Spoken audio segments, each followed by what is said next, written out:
Orang tak akan berani meremehkanmu kalau mentalmu sudah sampai level ini. Dan yang mengejutkan, kebanyakan orang tidak pernah mencapainya, meskipun mereka merasa sudah dewasa, sudah kuat, sudah berpengalaman. Kamu mungkin tak menyangka, tapi orang tidak meremehkanmu karena kamu lemah. Mereka melakukannya karena mentalmu masih bisa diuji, masih bisa dipancing, masih bisa digoyahkan. Selama reaksimu bisa ditebak, selama emosimu bisa disentuh, selama harga dirimu masih bergantung pada penilaian luar, disitulah celahnya. Dan dunia selalu pintar menemukan celah. Pernahkah kamu merasa sudah bersikap baik, tapi tetap tidak dihargai? Sudah sabar, tapi justru dianggap bisa ditekan? Sudah diam, tapi malah diinjak? Itu bukan nasib buruk. Itu sinyal. Sinyal bahwa mentalmu belum sepenuhnya berdiri di wilayah yang tidak bisa dimasuki sembarang orang. Stoikisme menyebut ini sebagai peralihan level batin. Dari manusia yang bereaksi menjadi manusia yang berdaulat. Dari seseorang yang sibuk membela diri menjadi seseorang yang kehadirannya saja sudah cukup untuk menetapkan batas. Di level ini, kamu tidak perlu menaikkan suara, tidak perlu membuktikan apapun, tidak perlu terlihat galak. Tapi anehnya, orang berhenti meremehkanmu. Video ini bukan untuk semua orang. Ini untuk kamu yang lelah diremehkan secara halus. Untuk kamu yang sadar ada sesuatu yang harus berubah, bukan di luar tapi di dalam. Dan perubahan itu bukan soal teknik komunikasi atau kepercayaan diri palsu. Ini tentang level mental. Kalau kamu merasa ini bicara langsung ke dirimu, tulis di komentar, "Saya siap naik level." Bukan sebagai afirmasi kosong, tapi sebagai penanda bahwa kamu berhenti hidup di level lama. Sebentar lagi, kita akan masuk ke tanda-tanda paling jelas. Bukan teori, tapi ciri nyata, bahwa mentalmu sudah berada di level yang membuat orang berpikir dua kali sebelum meremehkanmu. Dan di akhir video, ada satu kesadaran kunci yang sering diabaikan, padahal justru itulah inti kekuatan stoik. Jangan lewatkan. 1. Kamu tidak lagi bereaksi, kamu merespon. Ada satu kesalahan mental yang paling sering membuat seseorang diremehkan dan hampir semua orang melakukannya tanpa sadar. Mereka bereaksi. Sedikit disindir, langsung tersulut. Sedikit diragukan, langsung menjelaskan diri. Sedikit diremehkan, langsung ingin membuktikan sesuatu. Dari luar terlihat wajar, tapi dari dalam, ini adalah sinyal paling jelas bahwa emosimu masih bisa dipancing. Dan selama itu terjadi, orang tahu satu hal. Kamu bisa ditekan. Perhatikan sejenak pola ini. Saat seseorang memotong pembicaraanmu, kamu meninggikan suara. Saat idemu diragukan, kamu berbicara terlalu panjang. Saat niatmu disalahpahami, kamu terburu-buru meluruskan. Tanpa kamu sadari, setiap reaksi itu sedang menggeser posisimu. Kamu bukan lagi orang yang memegang kendali, kamu sedang merespons permainan orang lain. Stoikisme melihat ini dengan sangat jernih. Epictetus tidak berkata kita harus menjadi dingin atau mati rasa. Ia berkata, bukan peristiwa yang mengganggumu, tapi penilaianmu tentang peristiwa itu. Inilah dichotomy of control, garis batas paling penting dalam hidup. Kamu tidak mengontrol ucapan orang lain, nada mereka, atau niat tersembunyi mereka, tapi kamu sepenuhnya mengontrol satu hal, reaksimu. Dan disitulah kekuatanmu berada. Bayangkan situasi sederhana. Di tempat kerja, seseorang menyindir keputusanmu di depan orang lain. Dulu mungkin kamu langsung membalas. Nada naik, kata-kata dipilih cepat, ingin menang. Tapi orang-orang di ruangan itu tidak melihat argumenmu. Mereka melihat emosimu. Dan emosi yang meledak selalu dibaca sebagai celah. Sekarang bayangkan versi lain dari dirimu. Sindiran itu datang. Kamu diam sejenak, tatapan tetap tenang, lalu kamu merespon singkat, jelas, tanpa defensif, atau bahkan memilih tidak menanggapi sama sekali. Bukan karena kamu kalah, tapi karena kamu tidak terganggu. Pada momen itu sesuatu bergeser, bukan di kata-katamu, tapi di energi ruangan. Orang yang menyindir kehilangan panggung, dan tanpa disadari, posisimu naik. Inilah pergeseran identitas terpenting. Dari orang yang harus menang argumen, menjadi orang yang menjaga pusat dirinya. Kamu berhenti menjadikan emosimu sebagai alat pembelaan. Kamu menjadikannya wilayah yang dijaga ketat. Marcus Aurelius menulis, "Kamu memiliki kekuasaan atas pikiranmu, bukan atas kejadian di luar. Sadari ini, dan kamu akan menemukan kekuatan. Kekuatan itu tidak berisik, tidak dramatis, tapi sangat terasa. Ingat ini baik-baik, dan ulangi dalam diam saat kamu diuji. Siapapun yang bisa mengendalikan emosimu, bisa mengendalikan posisimu. Ketika kamu berhenti bereaksi dan mulai merespons dengan sadar, dunia perlahan mengerti satu hal, kamu bukan lagi orang yang bisa diremehkan. 2. Kamu tidak lagi meminta validasi. Ada celah yang lebih berbahaya daripada emosi yang meledak, kebutuhan untuk diterima. Bukan karena kamu salah ingin dihargai, itu manusiawi. Tapi saat keinginan itu berubah menjadi kebutuhan, harga dirimu perlahan berpindah tangan. Dan siapapun yang memegang harga dirimu akan menentukan posisimu. Perhatikan betapa seringnya ini terjadi. Kamu terlalu ramah agar suasana tetap enak. Terlalu banyak memberi agar dianggap baik. Terlalu sering mengalah agar tidak dicap egois. Dari niat yang terlihat mulia, tanpa sadar kamu sedang mengirim pesan halus. Nilai saya ada di penerimaanmu. Dan dunia sangat peka membaca sinyal ini. Kesalahan fatalnya bukan pada kebaikan, tapi pada kebaikan tanpa batas. Saat kamu selalu tersedia, selalu mengerti, selalu menyesuaikan diri, tanpa standar yang jelas, orang tidak melihatmu sebagai sosok yang kuat. Mereka melihatmu sebagai ruang kosong yang bisa diisi sesuka hati. Dan ruang kosong selalu diisi, bukan dihormati. Stoikisme mengajarkan sesuatu yang terasa dingin, tapi justru membebaskan. Self-sufficiency. Nilai dirimu tidak dinegosiasikan. Tidak ditentukan oleh tepuk tangan, persetujuan, atau penerimaan sosial. Epictetus menegaskan, jika kamu ingin bebas, jangan berharap apapun dari siapapun. Bukan berarti menjadi tertutup, tapi berarti berhenti menggantungkan identitas pada reaksi orang lain. Lihat perbedaannya. Orang yang terlalu ramah biasanya banyak bicara, cepat menjelaskan, dan takut disalahpahami. Energinya terasa meminta. Sebaliknya, orang yang tenang dan teguh tidak berusaha disukai. Ia berbicara seperlunya. Ia membantu tanpa menjual diri. Ia menolak tanpa merasa bersalah. Dan anehnya, justru orang seperti inilah yang dihormati. Bayangkan kamu berada di lingkungan pergaulan atau kerja. Ada 2 tipe orang. Yang pertama, selalu hadir, selalu mengiyakan, selalu menyesuaikan diri. Yang kedua tidak selalu ada, tidak selalu setuju, tapi ketika berbicara, kata-katanya jelas dan berdiri di atas prinsip. Tanpa sadar, orang akan lebih berhati-hati pada yang kedua, bukan karena dia galak, tapi karena dia utuh. Transformasi mental terjadi saat kamu berhenti berkata dalam hati, "Tolong terima saya," dan mulai berkata, "Inilah saya." Tidak defensif, tidak agresif, tapi jujur dan utuh. Kamu tidak lagi menjelaskan keberadaanmu. Kamu menjalaninya. Ingat, jangan buang sisa hidupmu dengan memikirkan apa yang orang lain pikirkan tentangmu. Saat kamu berhenti meminta, orang berhenti meremehkan, karena mereka tahu tidak ada celah untuk menekan. Ingat kalimat ini, dan biarkan ia menjadi penanda level barumu. Orang meremehkanmu bukan karena kamu kurang, tapi karena kamu masih meminta. Ketika kamu berdiri cukup pada dirimu sendiri, dunia terpaksa menyesuaikan sikapnya. 3. Kamu tenang saat tidak dihargai. Ada satu momen yang selalu menjadi ujian mental paling jujur, saat kamu tidak dihargai. Bukan dihina terang-terangan, tapi diabaikan. Pendapatmu dilewati, kehadiranmu tidak dianggap. Dan pada momen itu, kebanyakan orang jatuh ke pola lama, marah dalam diam, menarik diri dengan kecewa, atau sibuk membuktikan bahwa mereka sebenarnya pantas didengar. Semua reaksi itu manusiawi, tapi semuanya mengirim pesan yang sama, saya butuh dihargai. Dan kebutuhan itu, sekecil apapun, langsung terbaca. Stoikisme memandang penghormatan dengan cara yang sangat berbeda. Penghormatan bukan sesuatu yang dikejar, ia adalah efek samping dari posisi batin yang utuh.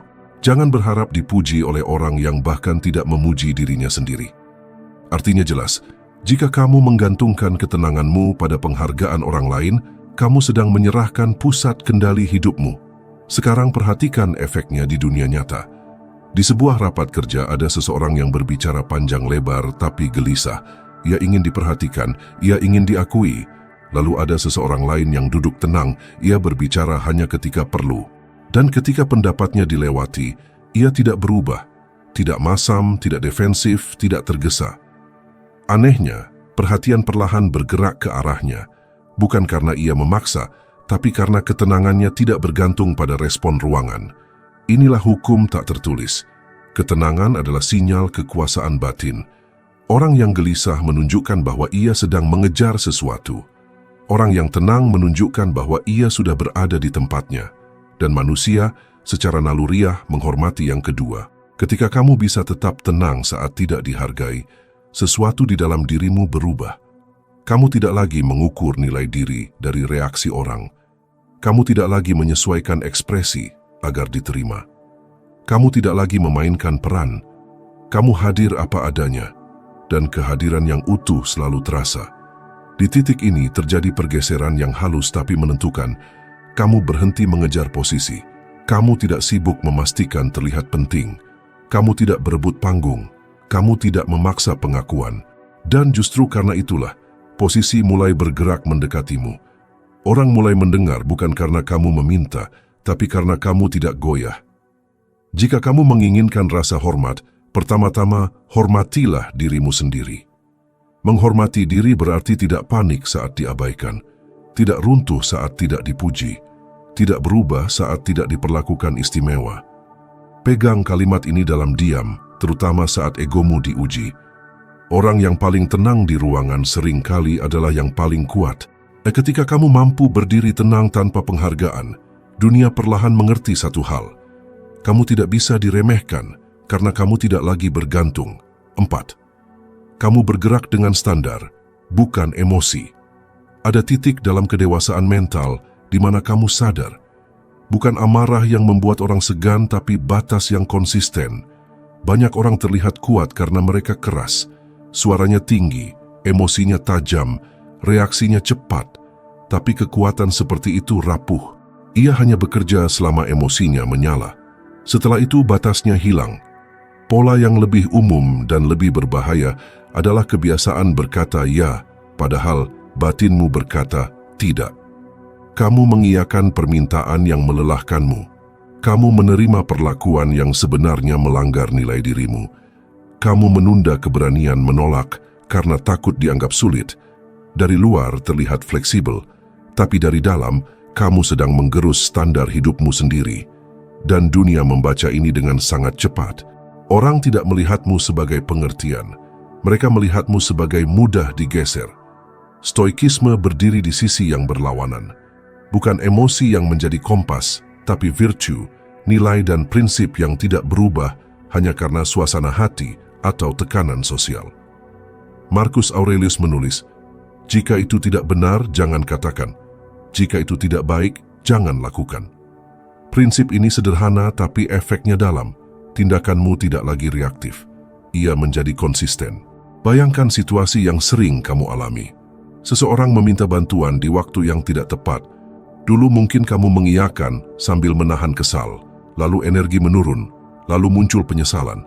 Tapi versi barumu berbeda. Kamu mendengar permintaan itu. Kamu menimbangnya dengan tenang. Lalu kamu berkata, "Saya tidak bisa." Tanpa penjelasan panjang, tanpa rasa bersalah, tanpa drama. Perhatikan yang terjadi. Orang itu mungkin terkejut, tapi ia belajar satu hal. Kamu punya batas. Dan batas yang jelas menciptakan rasa segan yang alami. Inilah perbedaannya. Kamu bukan menjadi keras, kamu menjadi konsisten. Kamu tidak marah untuk menunjukkan batas. Kamu tidak mengancam, kamu tidak meninggikan suara. Kamu hanya bertindak sesuai standar yang sama, hari demi hari. Dan konsistensi selalu lebih kuat daripada intensitas. Di dunia kerja, orang yang emosional mungkin ditakuti sesaat, tapi orang yang konsisten dihormati dalam jangka panjang.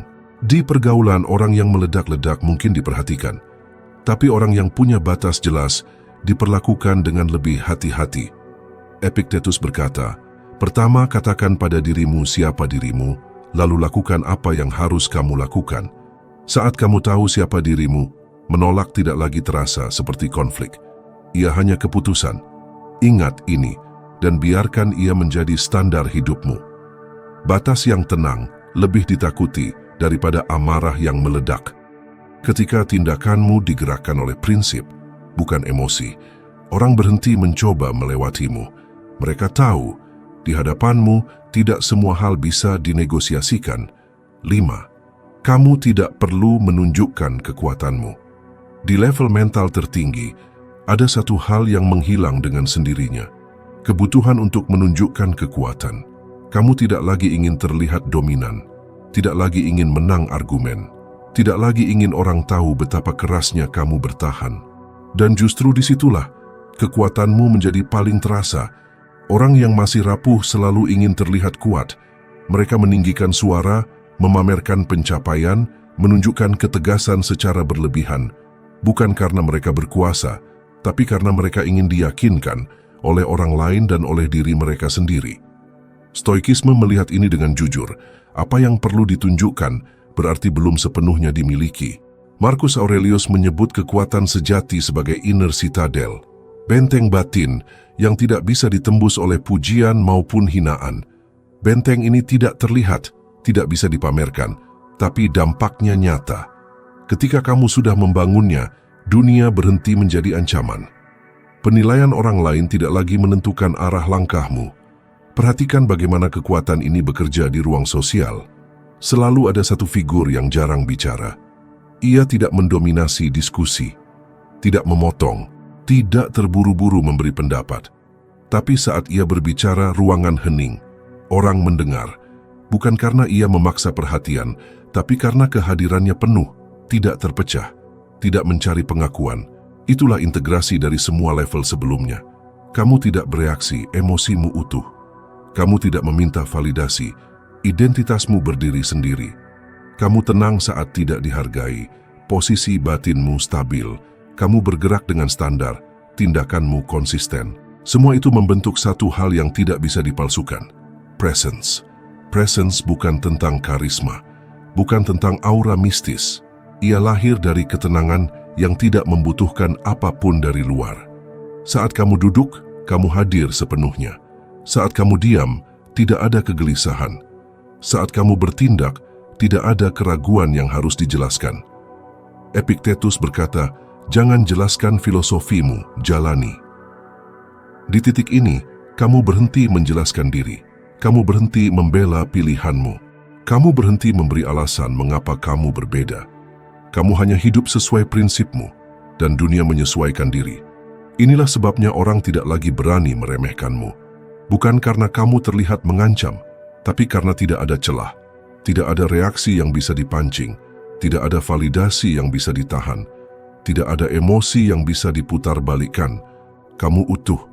Pegang kalimat ini sebagai penutup level tertinggimu. Kekuatan sejati sunyi, tapi dampaknya keras.